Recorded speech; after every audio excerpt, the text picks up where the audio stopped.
ہے وہ یہ ہے کہ قرآن مجید اگر گر جائے تو اس بارے میں کیا کفارہ ہمیں ادا کرنا ہوگا۔ تو یاد رکھیں کہ قرآن مجید خدا نخواستہ اگر گر جائے تو اس کا کوئی شرعاً کفارہ نہیں ہے، لیکن بڑے افسوس کی بات ہوگی کہ ہم اتنے غافل ہو گئے کہ قرآن مجید گر گیا تو ہمیں نہایت جو ہے توجہ کے ساتھ صفائی کرنی چاہیے، نہایت توجہ کے ساتھ قرآن اٹھانا چاہیے، رکھنا چاہیے، اس معاملے میں بہت زیادہ احتیاط برتنی چاہیے، اور جب گر جائے تو دلی طور پر ایک صدمہ ہونا چاہیے۔ اور اگر کوئی ایسے ہی اپنی طرف سے کوئی صدقہ کر دے یا اپنی طرف سے غرباء کو کھانا کھلا دے تو اچھی بات ہے،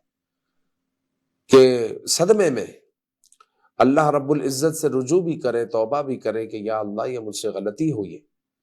تو اس معاملے میں اللہ تعالیٰ سے رجوع بھی کرے، اور مزید یہ ہے کہ جو اس کی غفلت ہے اس پر وہ نادم بھی ہو۔ لیکن قرآن مجید اگر خدا نخواستہ گر جائے تو فتویٰ یہی ہے کہ شرعاً اس پر کوئی کفارہ نہیں ہے، بس وہ توبہ کرے اور اپنی غفلت پر نادم ہو۔